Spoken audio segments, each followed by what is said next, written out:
নমস্কার বন্ধুরা, বাদশাহী রান্না বান্নাতে সকলকে স্বাগত। আজ তোমাদের সাথে শেয়ার করব পাটিসাপটা তৈরি করার এক সহজ রেসিপি।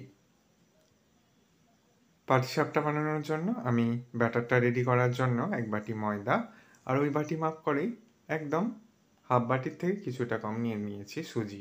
তোমরা এখানে এর মধ্যে 2 চামচ চালের গুঁড়িও ব্যবহার করতে পারো। আমি চালের গুঁড়িটা ব্যবহার করলাম না। 1 চামচ চিনি, একটু স্বাদ মতো লবণ আর এলাচের গুঁড়ো দিয়ে দিয়েছি। এরপর লিকুইড দুধ দিয়ে দিলাম।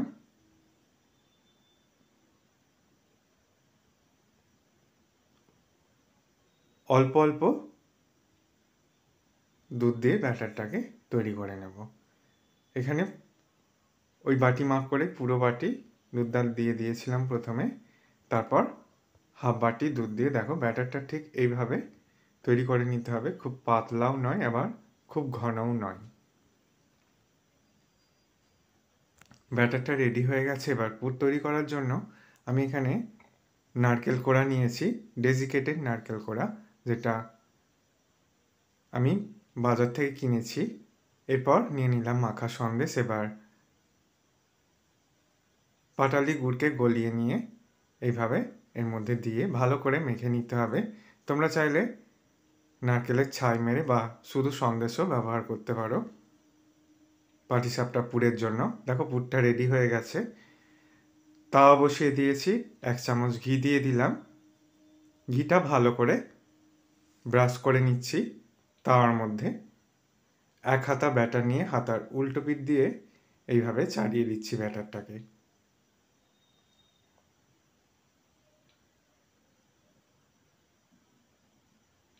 পাটিসাপটার উপরিভাগটা একটু টেনে গেলে এইভাবে পুরটা দিয়ে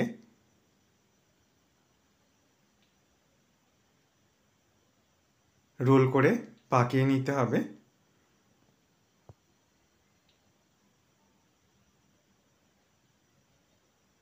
দেখবে খুব সহজেই এটা উঠে আসছে।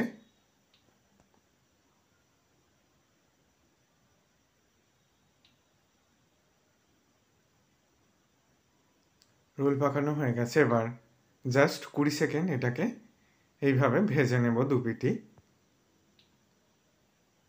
পাটিসাপটা রেডি হয়ে গেছে। প্রত্যেকটা পাটিসাপটা একইভাবে তৈরি করে নিয়েছি। আশা করি পাটিসাপটার এই রেসিপি তোমাদেরও ভালো লাগবে। ভালো লাগলে বন্ধুদের মধ্যে অনেক শেয়ার করো। লাইক কমেন্ট করতে ভুলো না। চ্যানেলটা সাবস্ক্রাইব করে রাখার রিকোয়েস্ট রইল। সকলে সাবধানে সুস্থ থেকো। সকলকে ধন্যবাদ।